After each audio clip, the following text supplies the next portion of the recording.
ऋषि।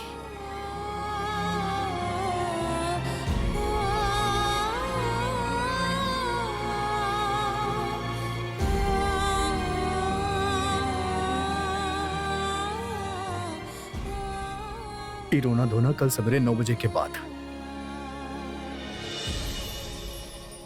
अब काम कल जाए। चला। हम अकेले ना आयल बानी। का मतलब? देखा था हमरा साथ के बा। ताई माँ, चाची माँ। नमस्ते जी, नमस्ते। नमस्ते। भगवान के इतना तो करम बा कि कुछ याद रहे ना रहे। सिलाई बुनाई अब तक ना भूली। हम भी तेरा साथ बानी बेटा। Thank you. हम आप लोगन खातिर कुछ छोड़ी जी, पता ही काम का करे के बा और शुरू कहाँ से करे के बा। अरे का भइल? जब आप अपन बेटी के हमनी के बेटा से शादी कैले रहनी तो का सिर्फ अपन दामाद से रिश्ता बनेले रहनी, उनकर माँ लोग से ना। शादी दो परिवारन के बीच होखेला, ये सुनले रहनी। पर आज हमनी के बच्चा लोगन हमनी के सिखा भी देले।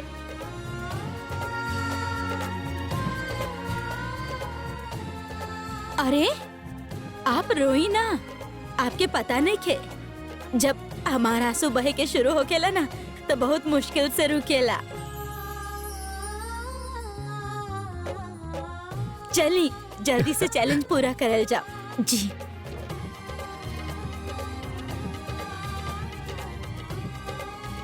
हे भगवान, साड़ी के ये ऑर्डर प्लीज कोनो तरह कंप्लीट हो जाए कल सुबह तक।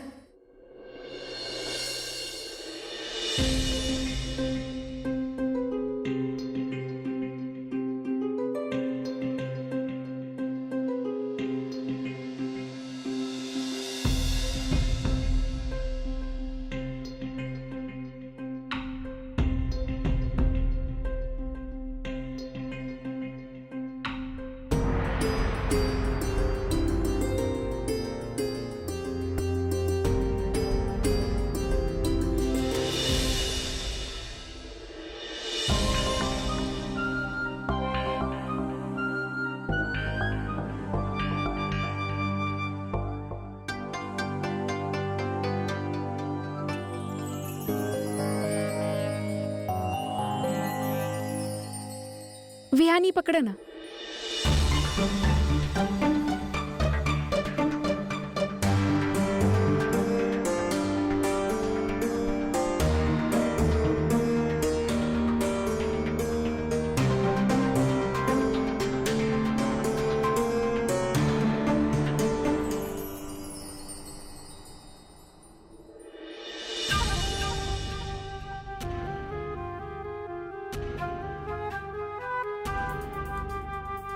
दामाद जी के घर वाला हमारी बीवी के साथ मिल के हमरा नीचा दिखावे के कोशिश कर रहा बड़े हैं। अभी बताओ तनी लोग के।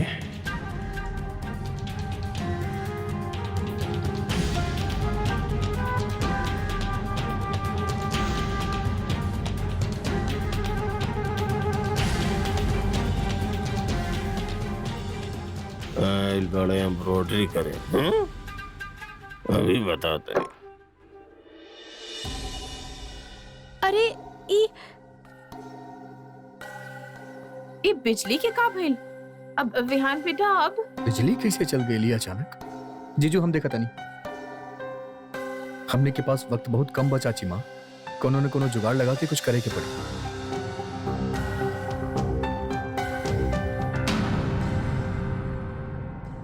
फ्यूज निकल बा। फ्यूज गईल कहाँ? यहाँ रोशनी खातिर कुछ बा का? हाँ जीजू, हम लेके आवतानी। हमार फोन लेके जा। मैं फ्लैशलाइट ऑन कर ला। बेटा तो जुगाड़ की बात कैला तो एक बात याद आ गई। समझन जी, अब देखिए कैसे रोशनी मिले ले आपके। चला चला, सब अपन अपन मोबाइल निकाला।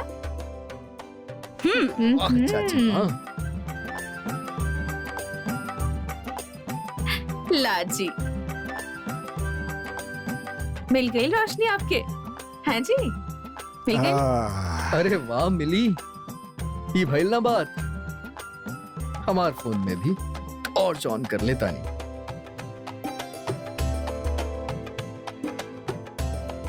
ई रहनी। हम सबके खातिर चाय बना के लावतनी। तो चाय बनाईबू तो सब एजे सुझ जाइए। हम बना के लावतानी।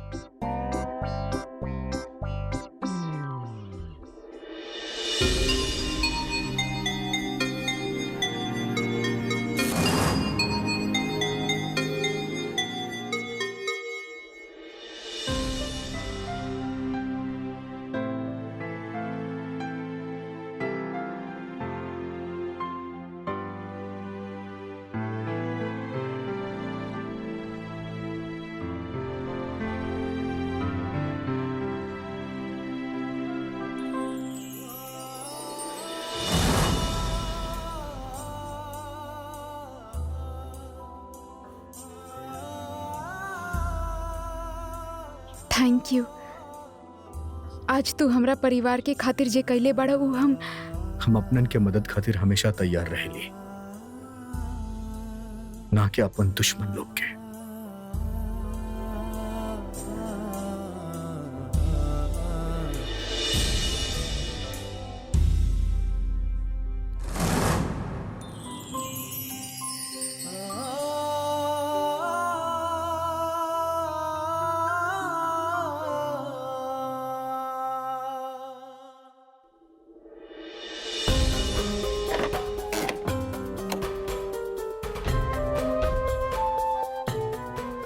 ये आदमी के बंद रहे में ही सबके खुशी बा।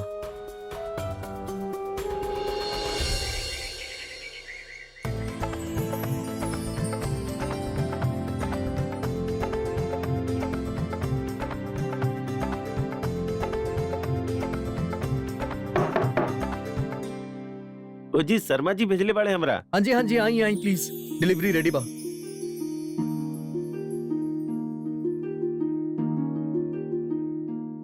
ई चेक।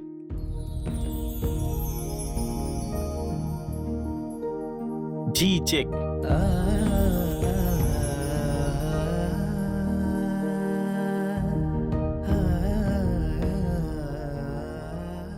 और ये साइन कर दी ही।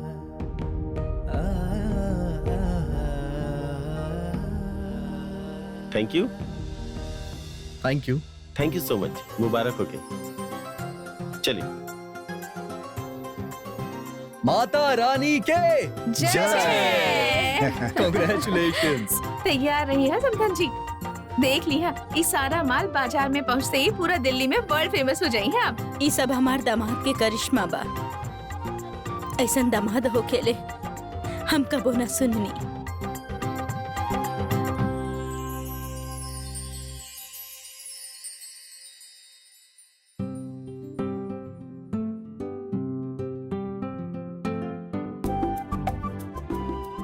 जीजू हो गए सब कुछ? हो गई।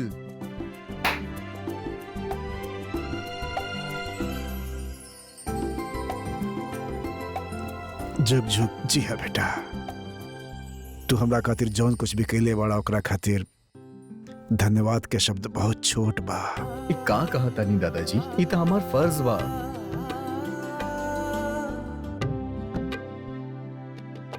किस्मत हमरा के जितना तकलीफ देले रहे ओकरा बदला में तारा जैसन दामाद देके भगवान सारा हिसाब पूरा कर देले।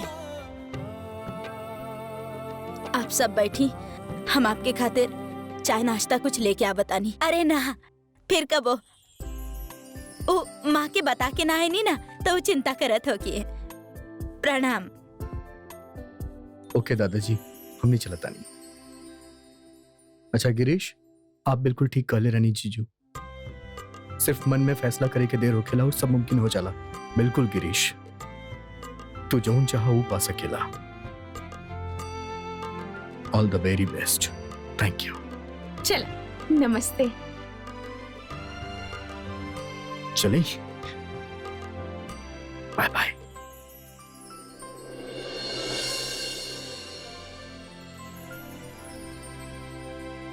तू अपन गाड़ी में आयल रहलू ना, तो वही में वापस जाइया। दाई माँ चाची माँ हमरा साथ आई है। चलो बेटा, एक ही अकेला मत समझा। एकर ताई सास और चाची सास बानी एकरा साथ में। ई हमनी के साथे जाई। चलो बेटा, चल बेटा चल। तू भी चल। चलो आवा।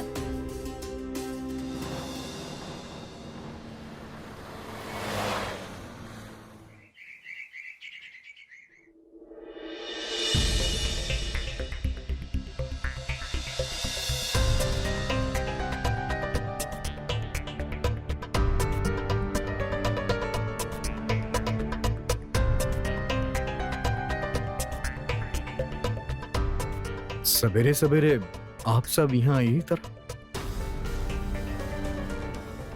का हो गइल? गौतम आयल रहे है जा। का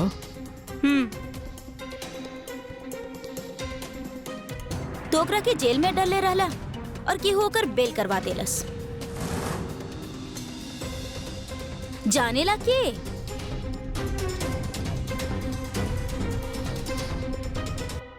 ई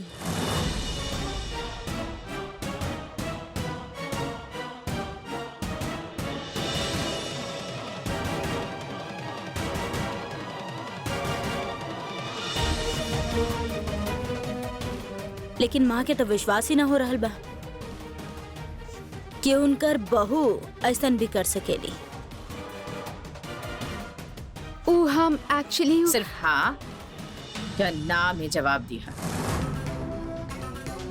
काई सच बा?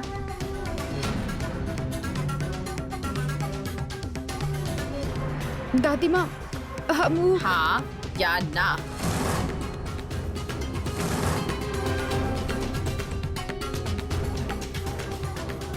हाँ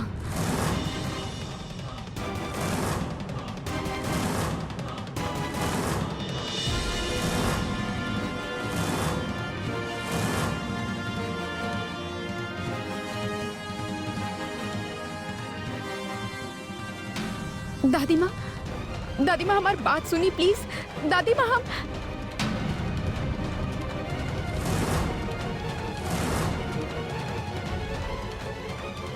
माँ हमनी से कहले बाड़ी जौन केहू भी हमनी के दुश्मन के बेल करवैलस ऊ ई घर में ना रह सकेला।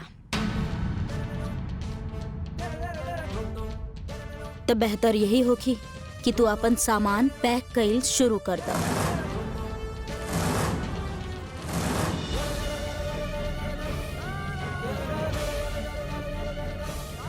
विहान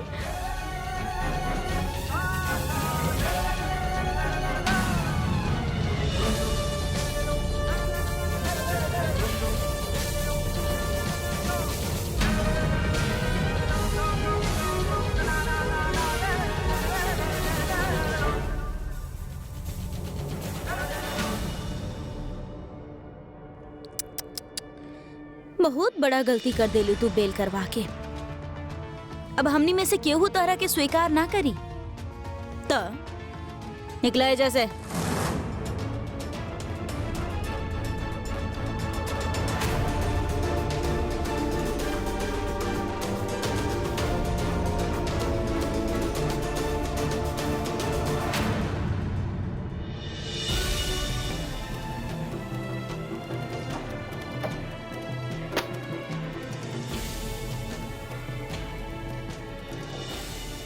विहान हमार बात समझे कि का समझे के बा आरुषि और का समझी हम? हाँ तू जानत पड़ो ना हम कोना बात पे नाराज बानी। ई खातिर ना कि तू ई घर के दुश्मन के मदद कई, लेकिन ई खातिर कि तू हमरा से झूठ कर। तू हमरा के हर्ट केले बाड़ू आरुषि। हम तारा से कौनो झूठ ना कहले बानी विहान, हम बस सच ना बतैले बानी। उल्टा जवाब मत दा आरुषि। तारा का लागेला तू बहुत स्मार्ट बाड़ू। का लागेला तारा के तू एगो जादू के छड़ी घुमाइबू और सब कुछ बदल जाई घर में। हाँ मना कइले रानी नाम कि घर के कुछ मामला में दखल मत दैया, मत दैया। लेकिन तारा के महान बने के बहुत शौक बा। जौना बात के जिक्र ई घर में बरसन से ना भइल ओकरा पीछे कोनो तो वजह होई ना। हाँ लेकिन ना तारा ता लागेला कि तारा अलावा सब बेवकूफ बाड़े ई घर में।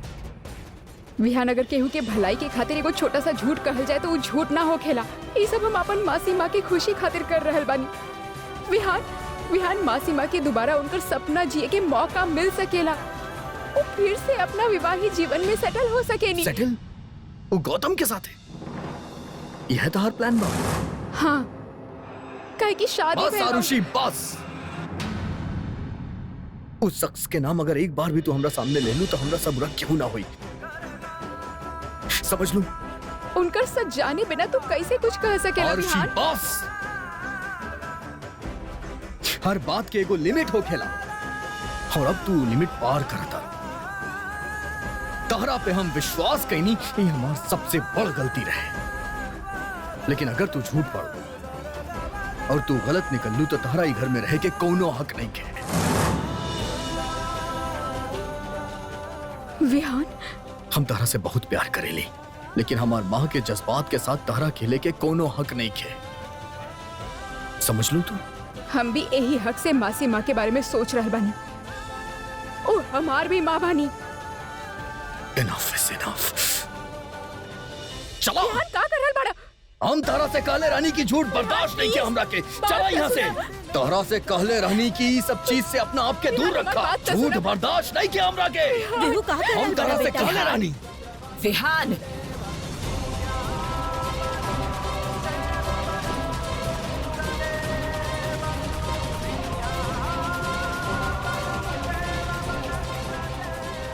ये तू का कर रहल बड़ा विहान?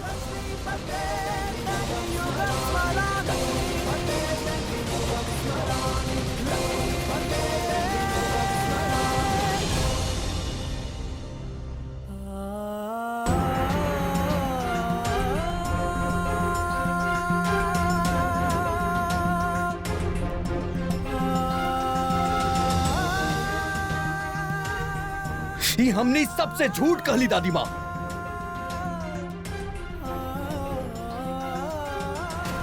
आप सही कहत रहनी, ई घर के बहू बने के लायक ही नहीं की।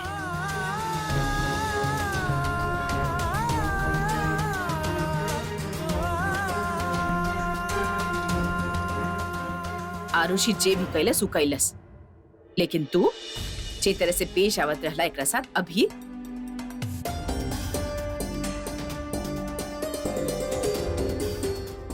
कई तरीका बा कोनो भी इंसान के साथ पेश आवे के। कई संस्कार मिलल बा तोहरा के घर से?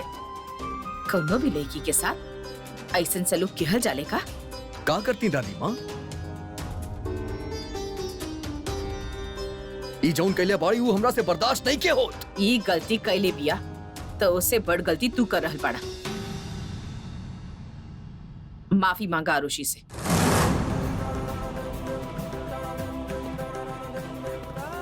माफी मांगा।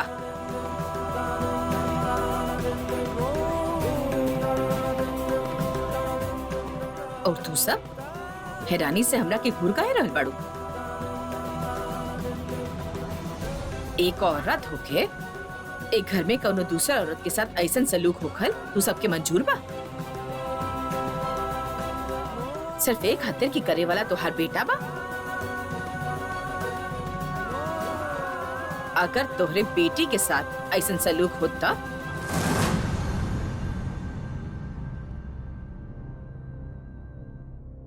तोरा के शर्म आवे के चाहिए विहान।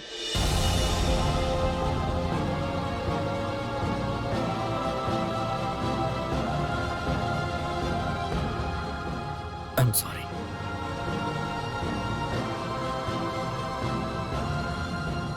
दादी माँ, हमारी यकीन मानी, हम कोनो गलत काम ना कैले बानी।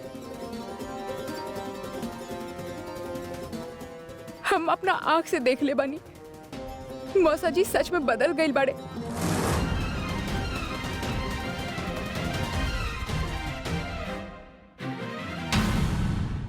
हम अपना आँख से देख ले बानी, मौसा जी सच में बदल गई बाड़े।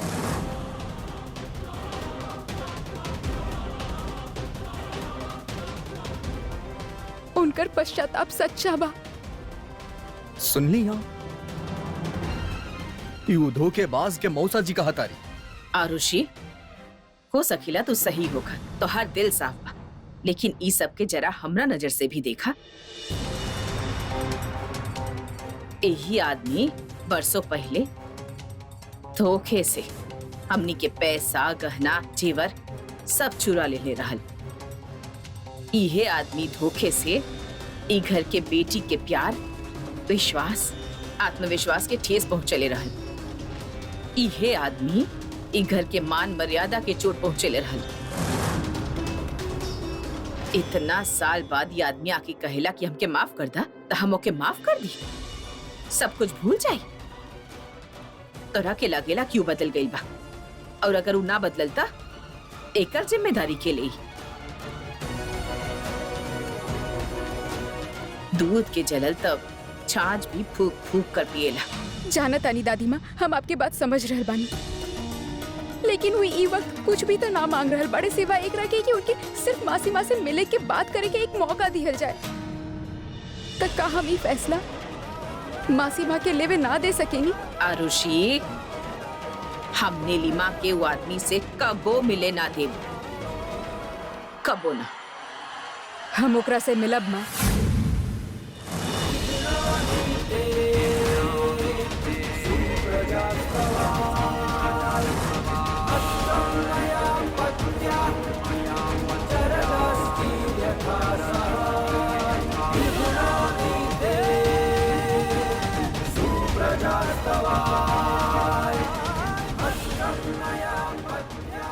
नीलिमा,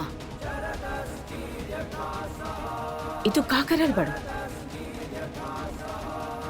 आरुषि,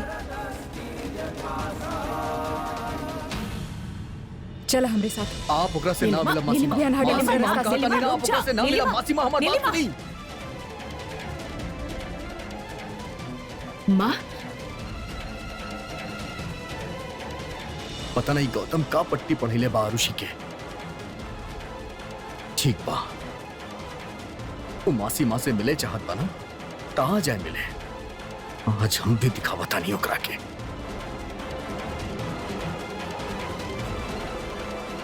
विहान, अंदर चल, चली माँ।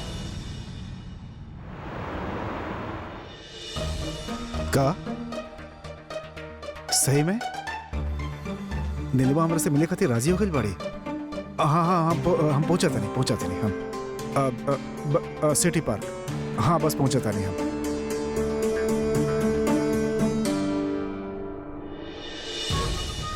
वो आरुषि के बच्ची कबो सुधरी ही ना।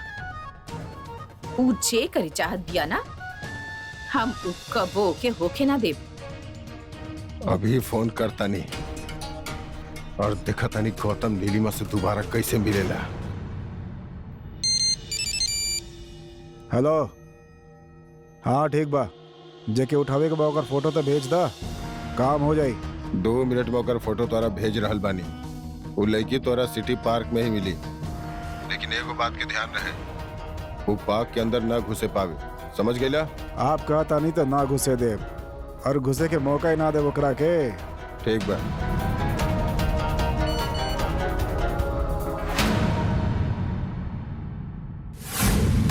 है अरे सॉरी सॉरी,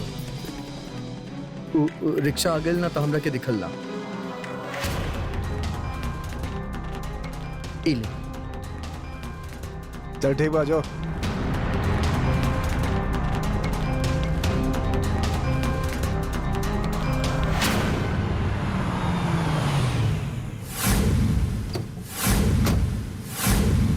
मैडम, यहाँ पार्किंग नहीं कर सकत। पर मासी माँ 1 मिनट, आप जाई, हम पार करवा के आवतानी।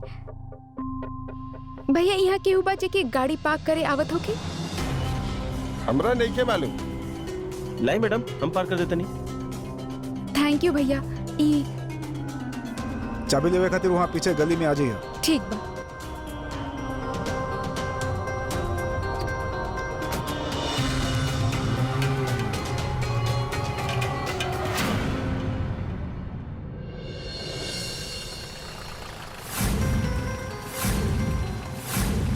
माँ, हम गाड़ी पार्क करके आवता नहीं। जल्दी आवा विहान। ई नीलिमा भी ना एक्सक्यूज मी, हमार चाबी। थैंक यू भैया। ओहर कहाँ यार? चला चला हेलो एक्सक्यूज मी, चला क्यों बा? चला का कर रहे बाड़े? छोड़िए हमके, अरे छोड़िए हमके, का कर रहे प्लीज? क्यों बा? छोड़ो हमके, कहाँ ले जा रहे हो? आरुषी! विहान, विहान, विहान! आरुषी! आरुषी!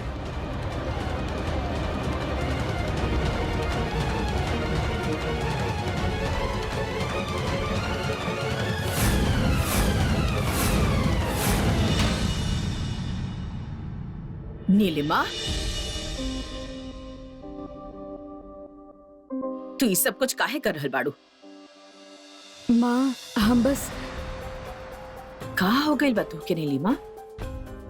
तू समझदार बाड़ू, माँ के बात भी ना मान रहल बाड़ू। यारुषि का पट्टी पढ़ा दे बिया, सोच नीलिमा। हमसे हमके लागत रहे हमनी अकेले मिलब।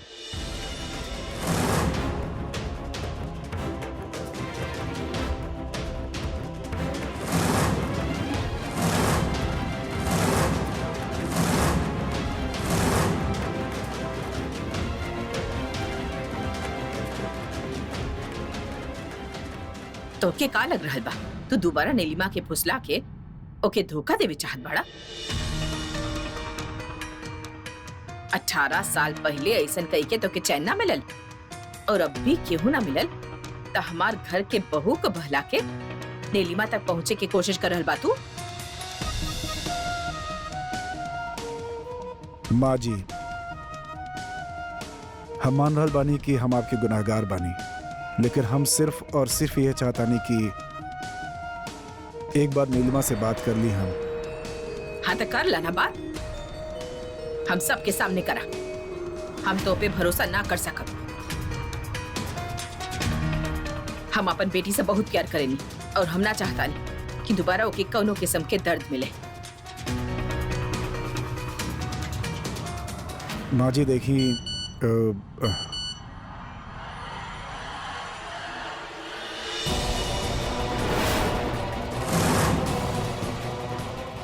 खबरदार जे नीलिमा से दोबारा रिश्ता बढ़ावे के बात भी कही, वरना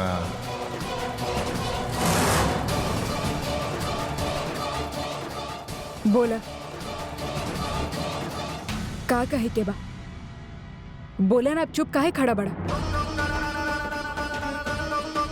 ऐसन का कहे चाहत रहला जे हमार माँ और दीदी के सामने ना कर सकेला? गौतम, अगर सच्चा मन से वापस आइल बाड़ा तो साबित कर हमार माँ और दीदी के कि तू बदल गई बड़ा।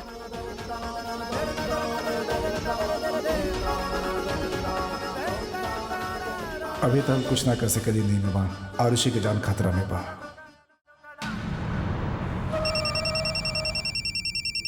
हेलो हेलो जीजू।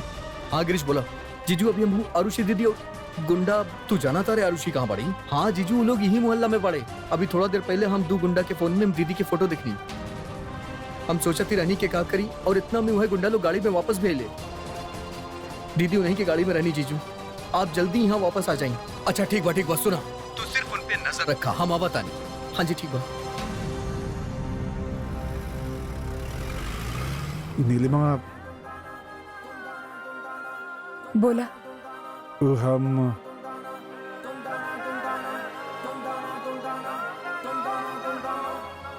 बोला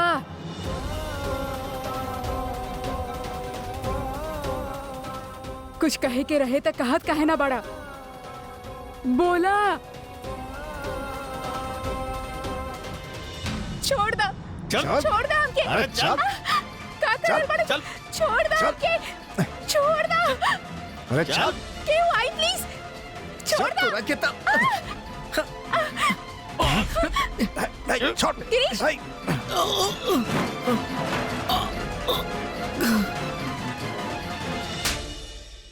याब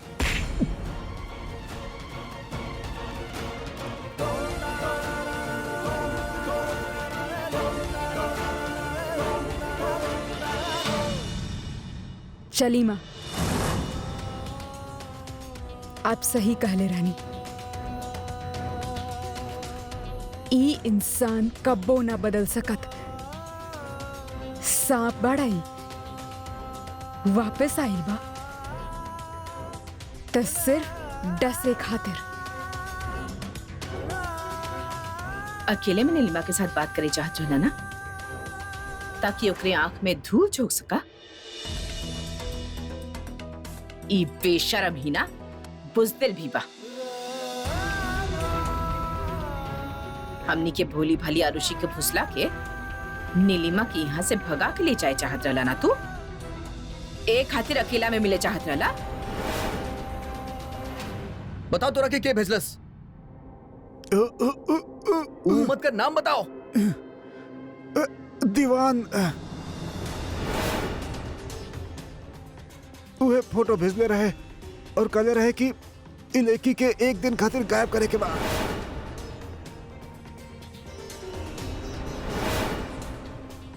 दीवान?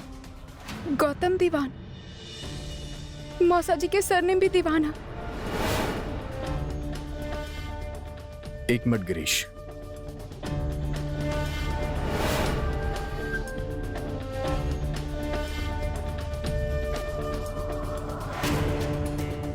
विहान तू का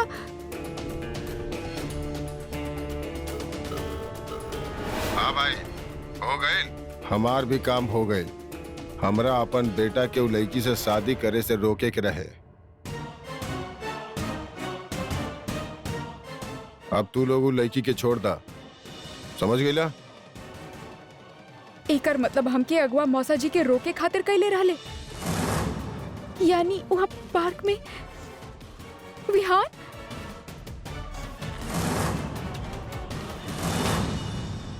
खबरदार, जियाद के बाद नीलिमा के आसपास भी आवे की कोशिश कैला तो ए बार इतना लंबा सजा करवाई तो के तो पूरा जिंदगी जेल में कटी।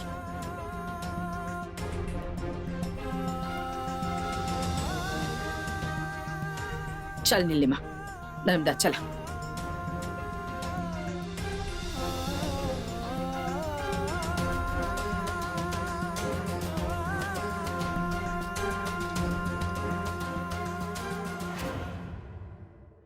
विहान देख ला, तू आ गए ना सच्चाई तहरे सामने। तू के पता चल गए ना विहान, मौसा जी बुरा ना पाड़े, ई त उनकर माँ बाप कैले रहले। विहान हमार बात के यकीन हो गए ना तो के? तू समझ रहल बाड़ा हम का कर रहल बानी? हम कुछ गलत ना करत रहनी विहान।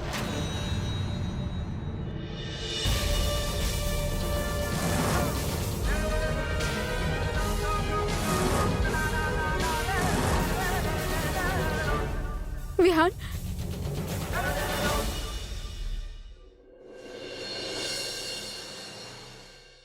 भगवान जी के बहुत बहुत कृपा बा। आरुषि बेटा तू ठीक त बाड़ू ना? कुछ भयलता ना तारा? माँ हम बिल्कुल ठीक बानी। उ त सही वक्त पे विहान हमके बचा ले। सच त ई बा कि मौसा जी के माँ बाप ही चाहेले ही ना कि वो एगो अच्छा जीवन जिए, अपन मन से कुछ करे। मतलब तहार जान बचावे खातिर गौतम हमनी के सामने कुछ ना कहले।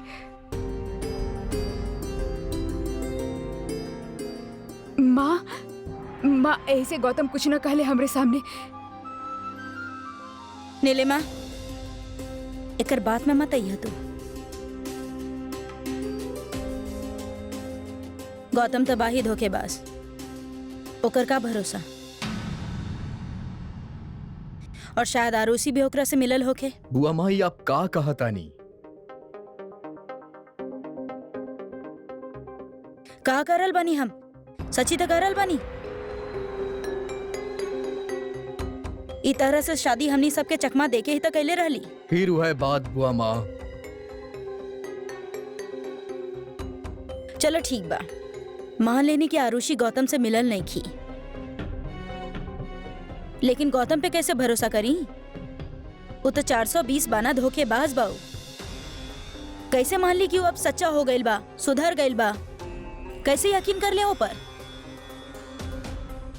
हो सकेला वो अपन माँ बाप के साथ मिलके ये प्लान बनैले होखे कि पहले वो आरुषि के किडनैप करी, फिर ओकरा छुड़वाई ताकि नीलिमा के नजर में हीरो बन जाए।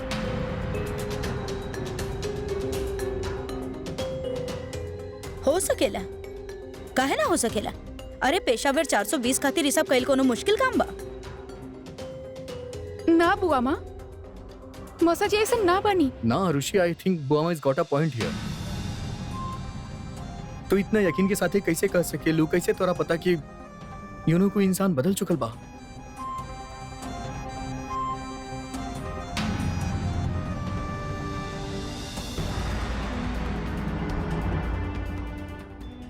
अब बस, अब ई विषय में कौनो बात ना होगी।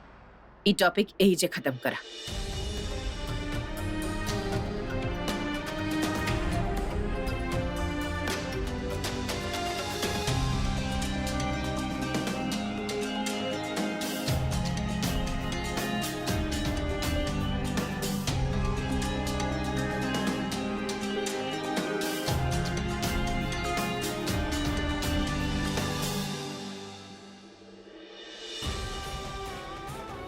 बात तो सही बा, हमके गौतम जी के बारे में अपन बात साबित करे के पड़ी सबके, वो भी सबूत के साथ। कुछ तो करे के होगी।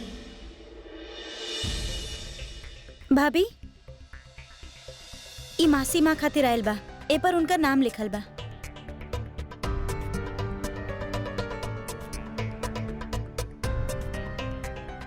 के भेजले बाई? ठीक बा, हम उनके देता नहीं। जी। अरे बाबा, अभी नीलिमा के रूप की तरफ काहे जा रहल बिया? वैसे भी नीलिमा इतना परेशान बिया, इतना सब कुछ हो गई, फिर भी लड़की के शांति ना मिलल। अरे नर्मदा देख लू ना, कुरियर आयल बा, उहे दिए गए होखी। तू लोग तो ना बस पीछे पड़ गए बाड़ू आरुषि के। दीदी लेकिन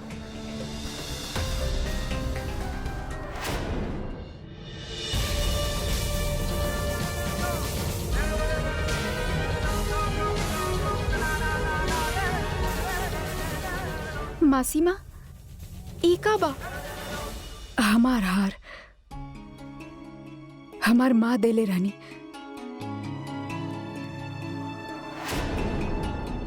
ई हार हमार माँ के बा, हमेशा से हमके बहुत पसंद रहे। माँ कहत रहनी कि जब तहार शादी होगी ना, तब हम तो होके ई देव। गौतम शादी के बाद एके भी चुरा के ले गए रहे।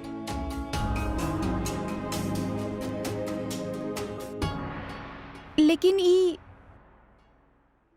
मासी माँ, मौसा जी ई हार आज तक संभाल के रख ले।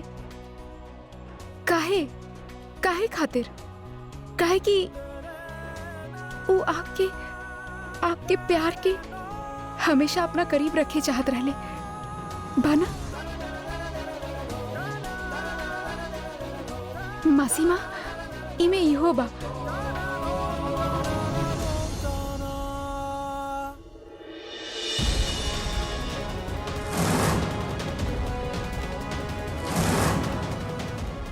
का भइल मासी माँ? मासी माँ, मासी माँ, मासी माँ, हमारी बात सुनी। मासी माँ, आप कहाँ जा रहल बनी? नीलिमा, मासी माँ, नीलिमा, आरुषि, नीलिमा, मासी माँ, आरुषि का भइल, कहाँ जा रहल बाड़ू? एक मिनट। अरे मासी माँ, ताई माई माँ कहे चिल्लात रहली, का भइल? अरे हो, नीलिमा कहीं भाग गईली और आरुषि भी होकर पीछे भाग गईली। भाग गई? लेकिन भइल कहाँ? पर भइल का भइल होखी? आरुषि नीलिमा के दिमाग खराब कर देले होखी। पता ना नीलिमा होकर बाद में काहे आ गईली। मतलब एक बार गलती होखेला समझ में आवेला, पर हर बार उहे गलती। विहान तो अब वो यही चाहेला कि लड़की घर में रहे।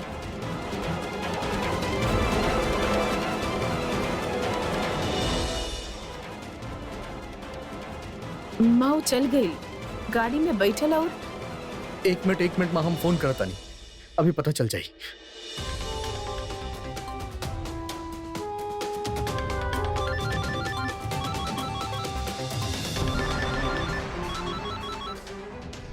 ला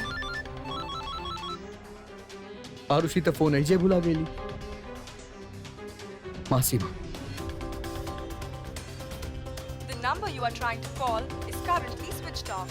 Please try again later. मासी माँ के भी फोन स्विच ऑफ। अवध भाई ये कहाँ चल गए ले ये लोग? ऐसे कैसे अचानक कहाँ हो गए? बस अब बहुत हो गए हाँ। हम तो कहे नहीं लड़की के घर से निकाला। प्रियंका, बिना बात जानले फैसला मत ला। उनके पहले वापस तो आवे दी ठीक से। माऊ नीलिमा खातिर कुरियर आयल रहे, तब आरुषि उहे देवे गए रही और ओकर बाद दोनों घर से भाग गए। हो सकेला उ लिफाफा के अंदर कुछ होखे। तो जाके देखा ना गीता।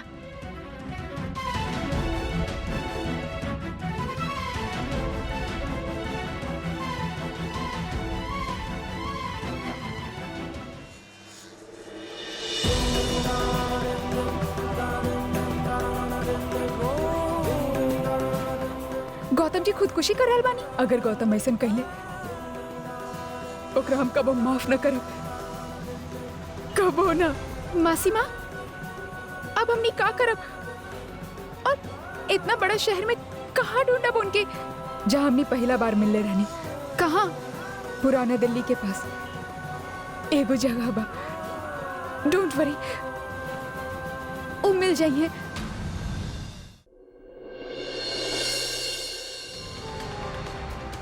हमरा तो डर बा कि आरुषि कहीं दोनों के भागे में मदद ना कर रहल होगी। ना ना प्रियंका, नीलिमा ऐसे ना कर सकेली। ओकरा के हो का गइल बा, पागल हो गई बिया। नीलिमा ए वक्त कुछो सोचे के हालत में नहीं थी।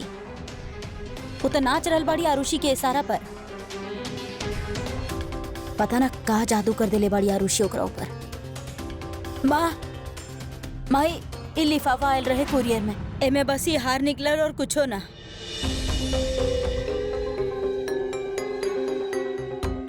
ई हार? ई तो तोहर माँ के देवल हार बा ना? ई हार तब गौतम लेके गइल रहे माँ। पता नहीं सब का चलत बा, हमरा तो कुछ समझ में ही नहीं आवत। एमे ना समझे वाला कौन सा बात बा विहान? वो आदमी एक नंबर के 420 बा। नीलिमा के दोबारा फंसावे खातिर वो सोच समझ के चाल चली।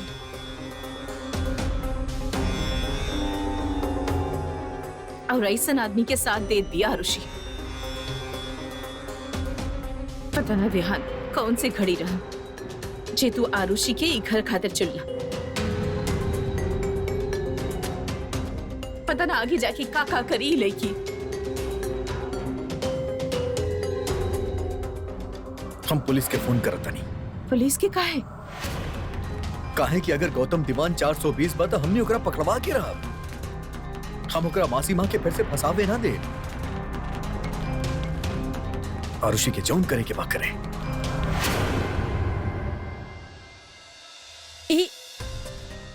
ई केकर सामान बा प्रियंका?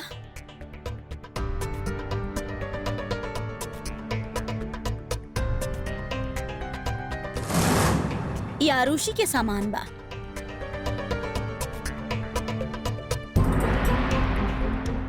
बस अब बहुत हो गई खेल। हर शर्त के एगो दायरा में रख के पूरा कइल जा सकेला। ये तो पूरा दायरा ही तोड़ देली।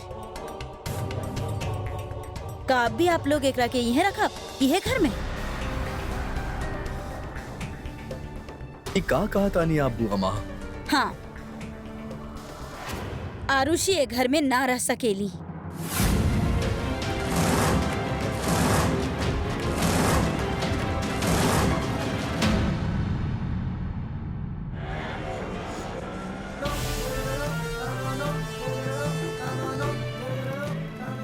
ई जगह इतना बदल गई बा। यह कहीं हुअल करत रहे उ जगह।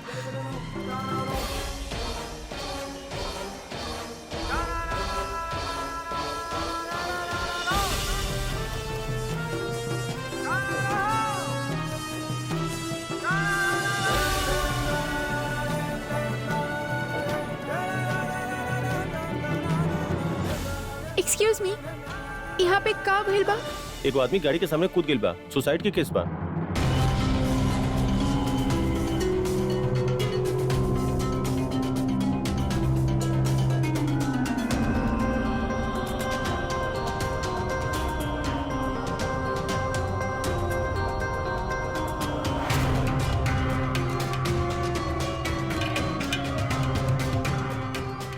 डोंट वरी, हम देखता नहीं।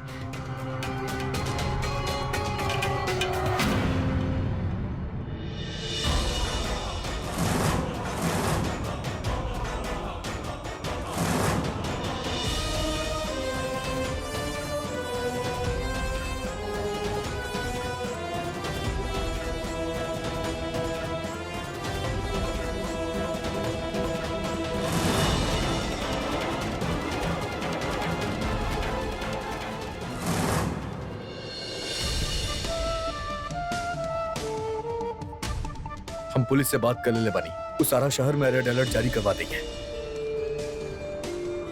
हम भी जाता नहीं उन लोग के साथ ढूंढे, ओके? इतना बड़ा शहर में कहाँ ढूंढबा तू ओकरा विहान? का पता वो जानबूझ के अपन फोन यहाँ छोड़ ले होखी।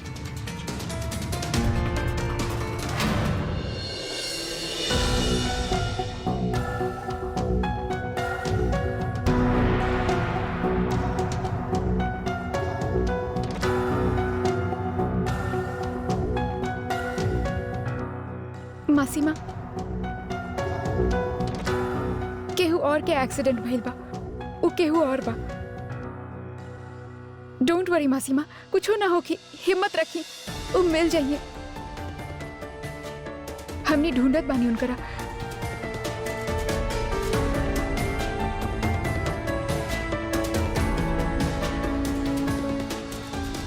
चला।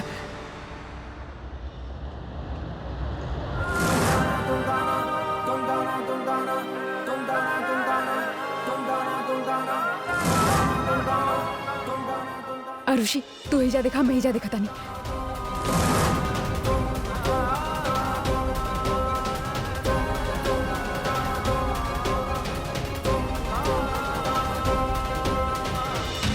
अब हमरा से बर्दाश्त नहीं हो रहा है। विहान,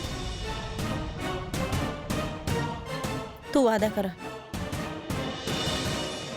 अगर ए बार आरुषि के एक भी गलती निकलल ना तो तू ओकरा खुद ओकर माई के छोड़ के आएगा।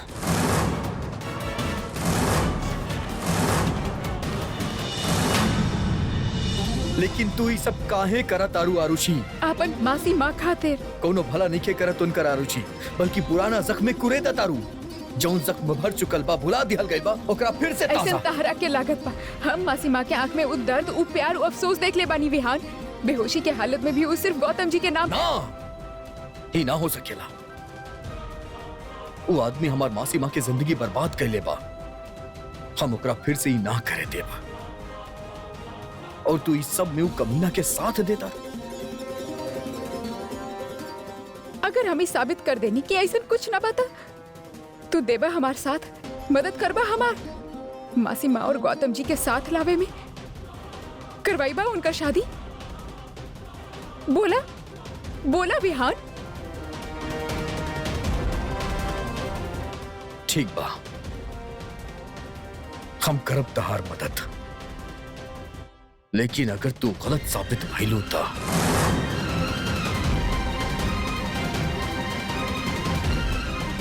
तो हम उहे वक्त ई घर के छोड़ के हमेशा खातिर चल जाए।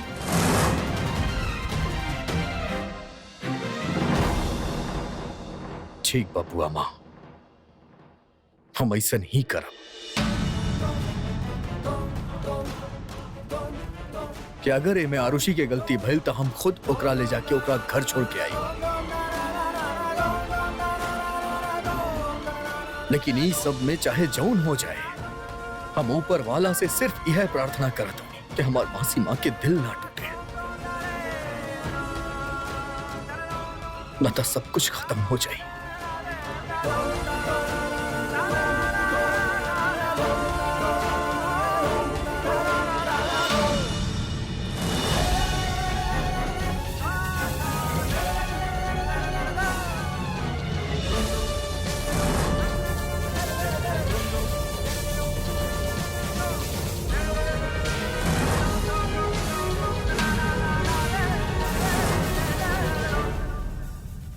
गौतम,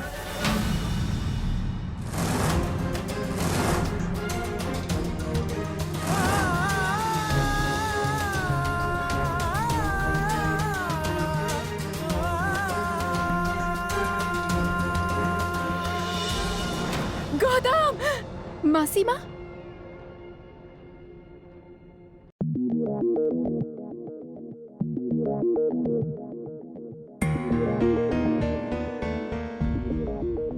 बहुत घबराहट हो रहल बा माँ।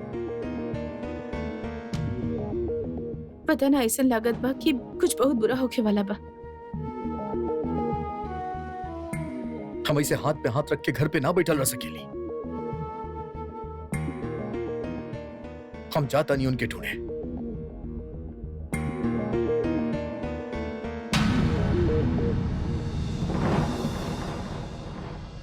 आरुषि,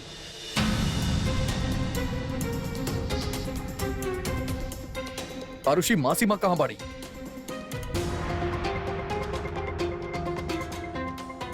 अरे हम तोरा से कुछ पूछा था नहीं, मासी माँ कहां बाड़ी?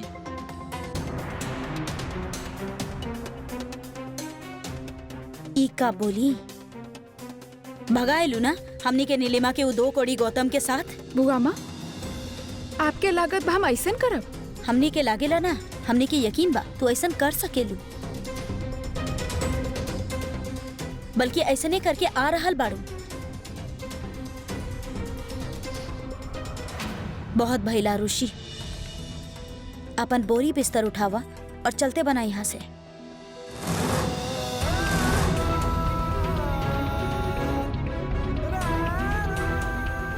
देख का रहल बाड़ू, कुछ और सुनल बाकी बा? ठीक बा। अगर आपके लागत बा कि केहू की जिंदगी सवारब गलत बा त हम चल जाए, पर ओकरा से पहले हम विहान से कुछ पूछे चाहत बानी। विहान, तहरा से शादी भइल बा हमार, सच बतावा, तहरा के भी लागत बा कि हम कुछ गलत करत बानी? बतावा विहान, जवाब द।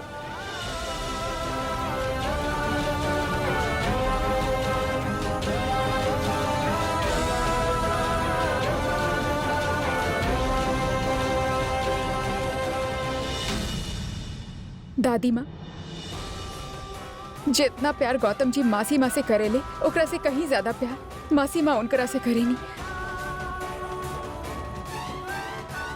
आज तक ई घर में रिश्ता लिहाज में दबत आई बा, जे आप कबू ना कर पाईनी। आप ही के सीख, आप ही के बहू करे के कोशिश कैले बा दादी माँ।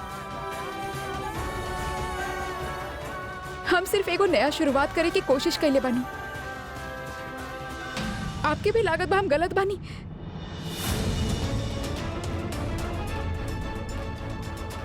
तू माँ से जबान लड़ाईबू, माँ के समझाईबू कि उ का कईनी का ना कईनी, वो भी उ घटिया इंसान खातिर।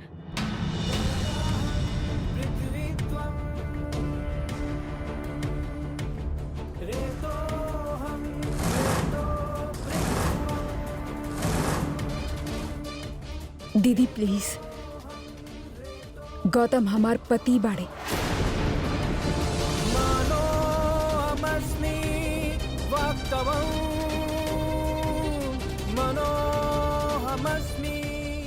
यही खातिर उनके बारे में कुछ भी बुरा बोलने से पहले प्लीज एक बार सोच ली। नीलिमा, तू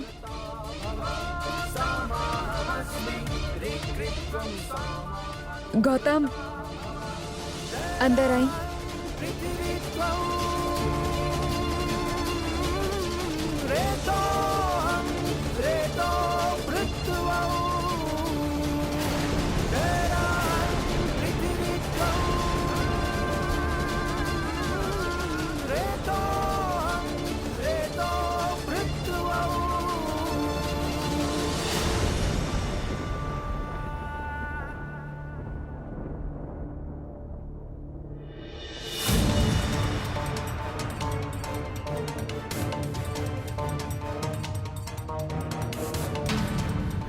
नीलिमा, तू का करत बाड़ू?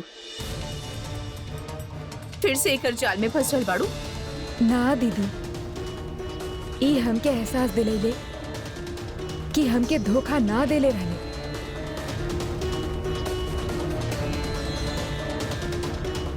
ना देले रहले दीदी, बल्कि जे कुछ भी कहने मजबूरी में कहले रहने। हम कैसे मान ली?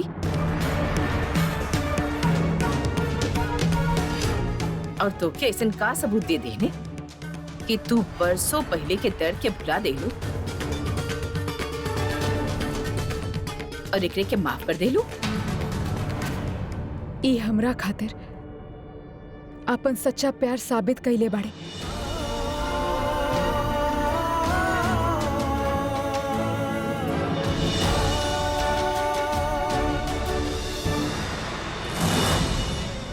गौतम!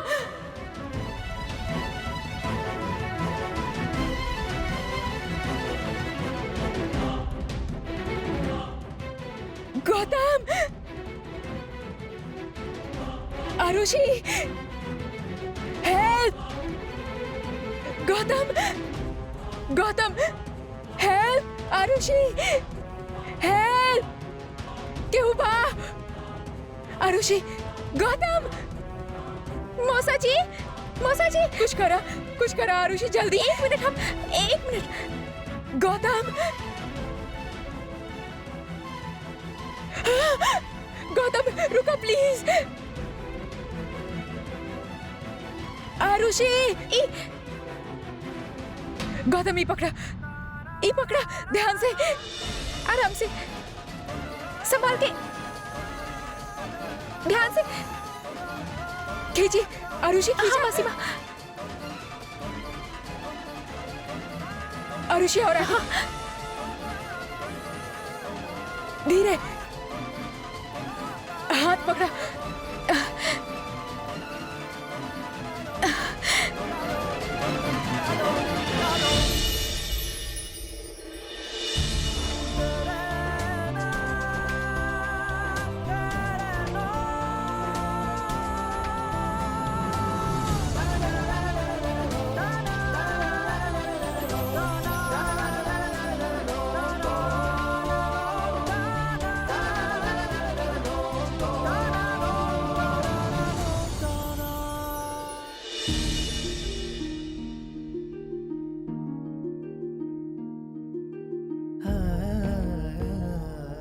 चलही ते पता चलल कि तू अब भी हमरा से बहुत प्यार करेलू। नीलू, 18 साल पहले जो कुछ भी भइल, हम अपन माँ बाप के दबाव में आके कैले रहनी।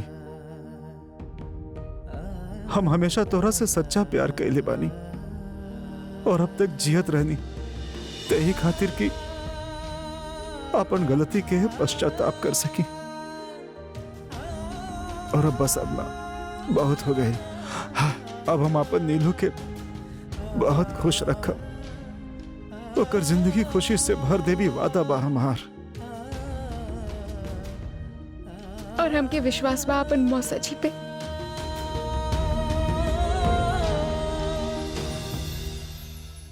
हम तारा के बहुत गलत समझनी, लेकिन तू कौन मिट्टी के बनल बाड़ू आरुषि।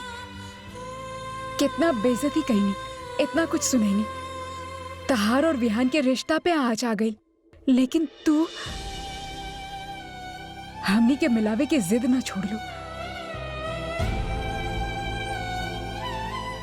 पागल बाड़ू तू। मासीमा, एगो रिश्ता पे आँच जरूर आयल रहे, पर वो रिश्ता के खोवे के डर बिल्कुल ना रहे हमके। ऐसन ऊपरी बात से रिश्ता डगमगाले ना, हमनी के मन के अंदर झांके के पड़ेला, खुद के और अपनन के। हम मौसा जी के आंख में वो दर्द देख ले रहनी, आपके खातिर प्यार देख ले रहनी, और आपके मन में वो अकेलापन, वो दर्द महसूस कहनी। और अगर आपन मासी माँ खातिर हम सब दांव पे नइखे लगाइत तो कैसन बहू बानी हम।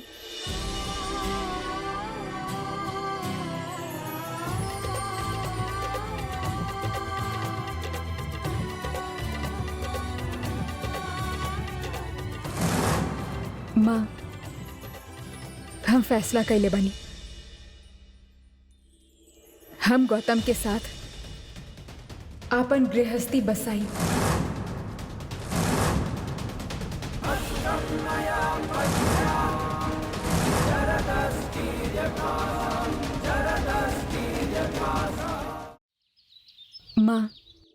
हम फैसला कैले बानी, हम गौतम के साथ आपन गृहस्थी बसाई।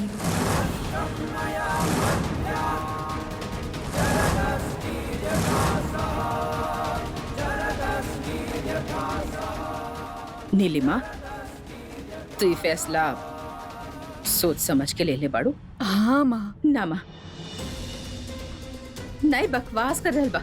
नीलिमा तू ऐसा ना कर सकेलू। नीलिमा, ई इंसान सिर्फ नाटक कर रहल बा, छल कर रहल बा तोहरा साथे। ना माँ, ऐसा बिल्कुल ना बा। आप सब अभी भी मौसा जी के गलत समझत बानी। चुप। ना तो तोहार कोनो हक बा और ना ही केहू कुछ इजाजत देले बा कि तू बड़ा लोग के बीच में बोला। केहू तोहार राय ना मांगलस तो चुप हो जा। लेकिन बुआ हम अगर मासी माँ कहा तारी तो ये ठीक ही हुई ना।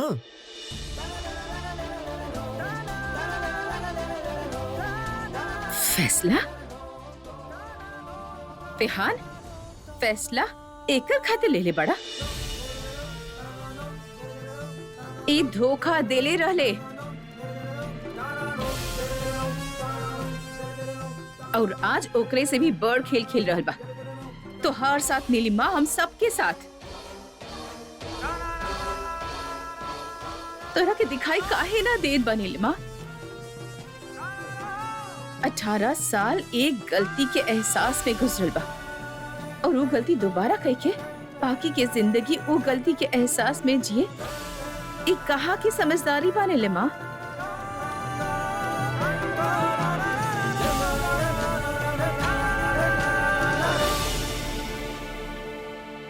नीलिमा हमार बहन बा, एकर साथ जे भइल बा ओकर दर्द सिर्फ ई ना जियले बिया, पल पल ओकरे साथ हम भी जियले बानी। अब दर्द बर्दाश्त करे के हिम्मत ना बा हमरा में, ना बा ताकत। मर जाए बा नीलिमा। माँ, प्लीज दोबारा ये गलती मत करा। दीदी आपके रिश्ता मंजूर ना बा तो ना सही, लेकिन हम दोबारा कहत बानी कि इनके खिलाफ कुछ मत बोली। जब फिर से सब कुछ लूट के चल जाए ना, तब यकीन हुई एकरा।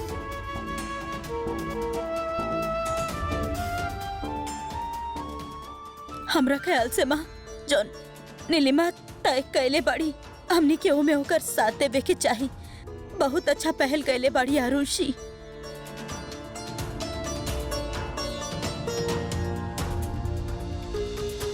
हम भी आरुषि और मासी माँ के साथ बानी और हमार भी यह मानल बा कि अगर बेटा हम जल्दबाजी में कौनो फैसला ना ले। अव्वल तो नीलिमा बड़ी बा, आपन फैसला खुद कर सकीले और ओकरे के पूरा हक बा आपन फैसला करेंगे। लेकिन अगर तू लोग चाहत बड़ा कि हम फैसला करी तो ओकरे खातिर हमके थोड़ा वक्त देवे के होगी।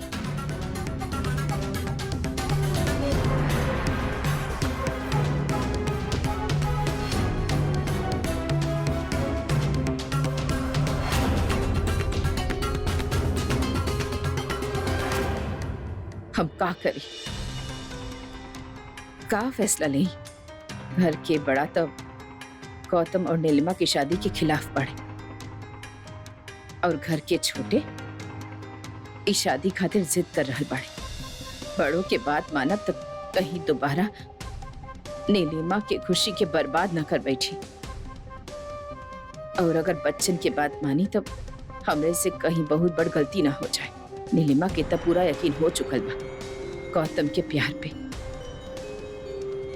लेकिन हमें ही डर बा कि कहीं गौतम फिर से नीलिमा के धोखा न दे। तू पगला गेल बाड़ू, अपन खुद के रिश्ता दांव पे लगा के ये सब करे जात रहलू। समझ में नहीं क्या वो तोरा के पागल कहीं या तोरा पे गर्व करी। का कुछ कहला तू? I am proud of you. सुनाई ना देलस, फिर से कहा ना। ना सुनाई दिया यहाँ आवा बताओ तनी आवा ना बतावा तनी ना हम का करी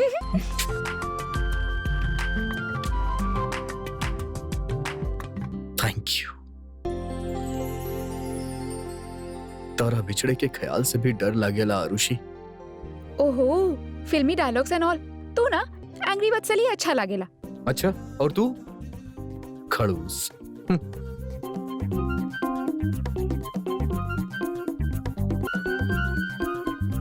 हाँ एक और टेंशन बा, अगर दादी माँ रिश्ता से मना कर देहली ता यू नो व्हाट, हमके लागत बा कि दादी माँ मान जाइए। पता बा हमके उनकरा से ई तरह बहस ना करे के चाहत रहे, पर वो वक्त हम का करती, ये खातिर हम उ सब कहनी। I am so sorry for that. तू काहे सॉरी फील करत आरू आरुषि? ओ तारा जौन ठीक लागल तू है कहलू, यू आर राइट।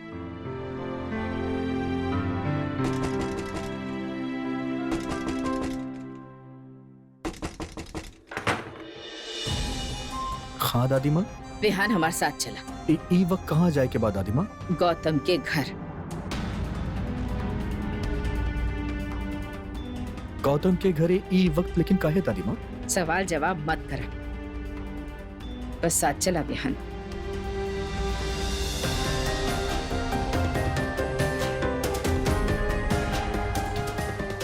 हे भगवान, दादी माँ मौसा जी से मिले काहे जा रहल बानी?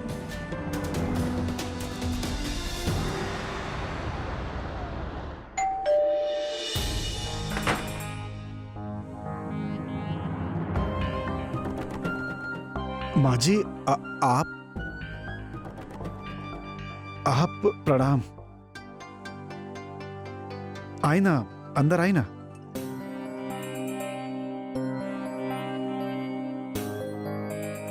बैठी।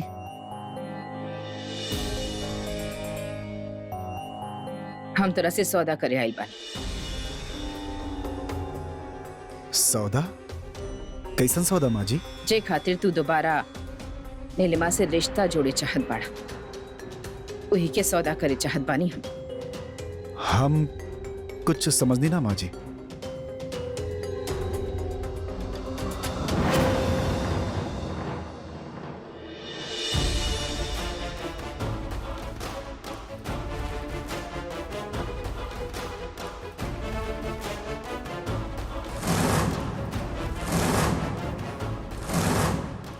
ई ब्लैंक चेक बा गौतम, अपन जरूरत और मर्जी के हिसाब से रकम भर ली। बस एक वादा कर ले कि तू आज के बाद नीलिमा से न मिलबा। ऊपर वाला के घर देर बा मगर अंधेर नहीं खे। देख ना, दौलत सामने से चली के खुद ब खुद आई बा चोली में।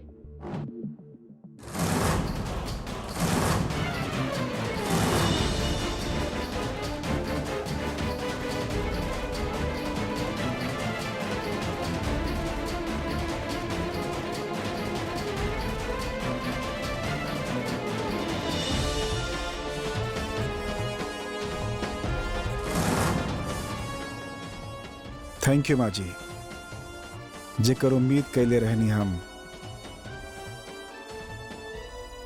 ओकरा के आप सामने ले नहीं।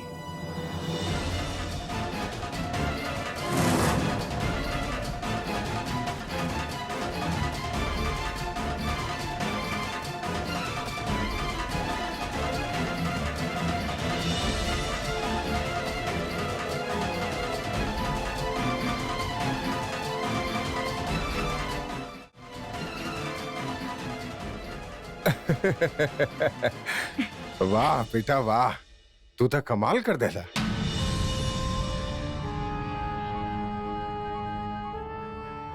ओ बुढ़िया तो अपना आप ही इतना सारा पैसा देके चल गई। देखा जी।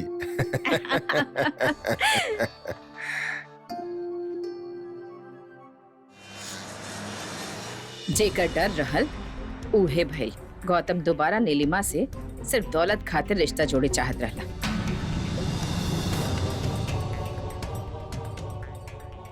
हम अभी ओकरा के पैसे दे के आवत बानी। और बिहान गवाह बाई बात। हम ओकरा के एक ब्लैंक चेक देहनी, वो ओकरा के एक्सेप्ट कर ले बस। वो ऐसा ना कर सकेला, ऐसा कबो ना कर सकेला। ई सच बा मासी माँ, ऐसा नहीं भइल बा। आरुषि, तोहार और हमार उम्र में बहुत फर्क बा। तू जब ऐसा कहलू कि हम रिश्तों के लिहाज के नीचे दबा के रख ले बानी, तो हम सोचनी कि शायद तू सही कर रहल बाड़ी। तो वो आदमी के लेके हमारे मन में जो सवाल बा, हम ओकरा के काहे ना आजमाई, ए खातिर हम सब कही। पर दादी माँ, हमके ना लागत मौसा जी ऐसा कुछ करिए, वो ऐसा ना बढ़े। तुम्हारी बात के जवाब अभी ले ले, बैंक से SMS बा, वो फौरन पैसा निकाल ले होगी।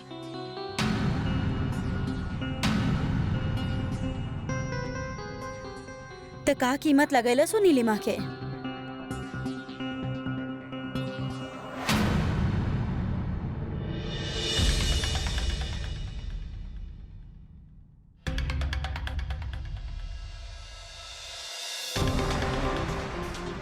आरुषि,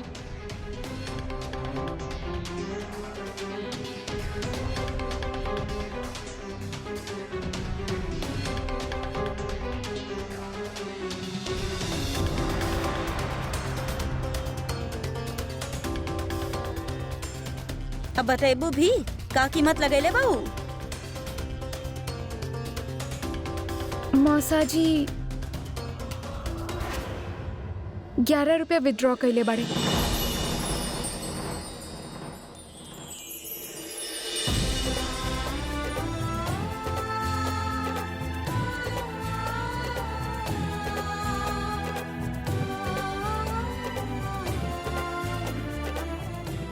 देखला विहान, हम कहले रहनी ना मासी माँ,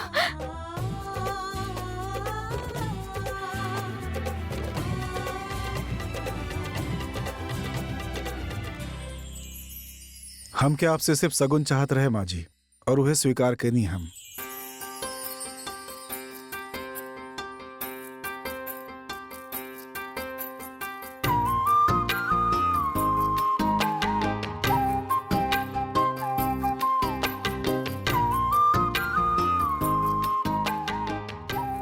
पिछला बार जे तू हमनी के साथ कैले रहला ना, ओकरे बाद आज तोरा के आजमाइब जरूरी रहल। ए खातिर हम ही कदम उठवले रहनी।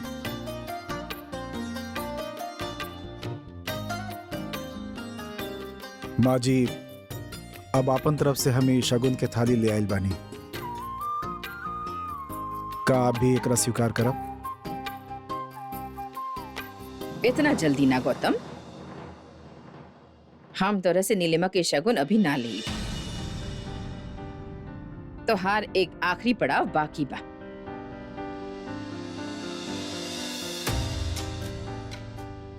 गाना, हम तोरा से नीलिमा के शगुन अभी ना ली। तो हार एक आखिरी पड़ाव बाकी बा।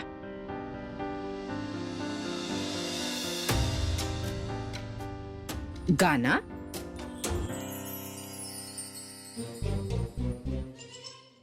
हाँ गौतम, गाना गाय के सुनावा। नीलिमा की गाना सुने के बहुत शौक बा।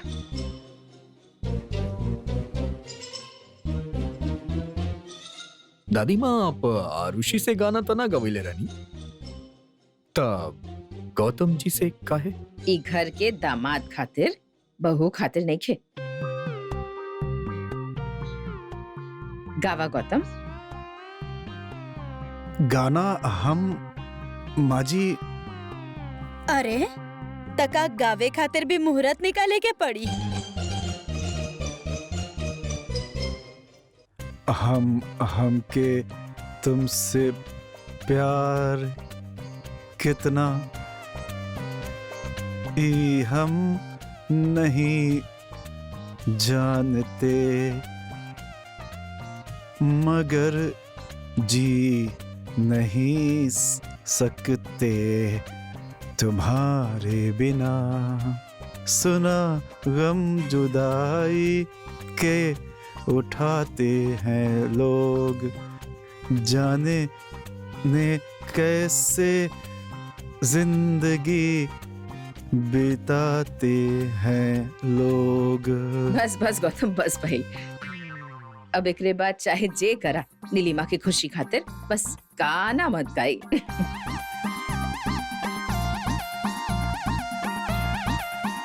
आरुषि बेटा, जी अब गौतम के हाथ से ही थाल लेके हमारे हाथ में दे दे। काहे कि वैसे तो थाल तो लड़का के घर वाले लावेले, और फिलहाल एक तू ही बाड़ू गौतम के तरफ से।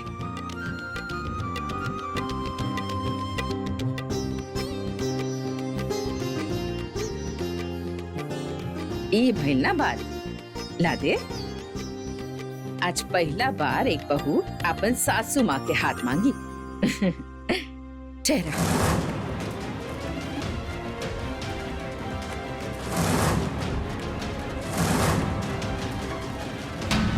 शगुन देवे वाला अगर घर वाले हो खेले, तो शगुन लेवे वाला भी घर वाला हो खेला। और नीलिमा के घर से हम बानी, एक खातिर इस शगुन स्वीकार करे कि हमार हक बा। काहे कि नीलिमा हमार सगी बहन बा। माँ, और हम नीलिमा के बड़ी बहन होके के नाते इस शगुन स्वीकार करे से मना करत बानी।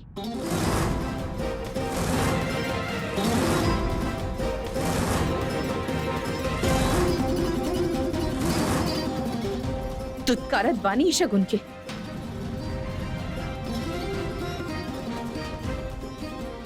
एक का कहत बाड़ू तू नर्मदा? सॉरी माँ, नहीं, सॉरी सासू माँ।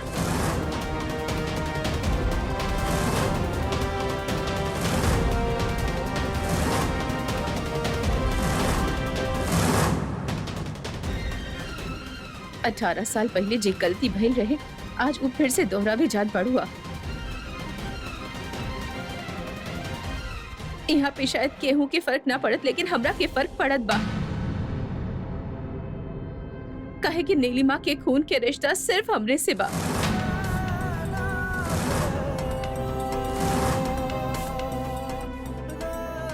अगर नीलिमा आपके बेटी होकर, तो आप ये फैसला कबो न ले।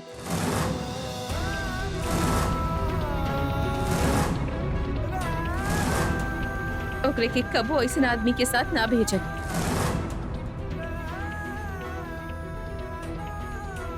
इतु का कह देलू नर्मदा?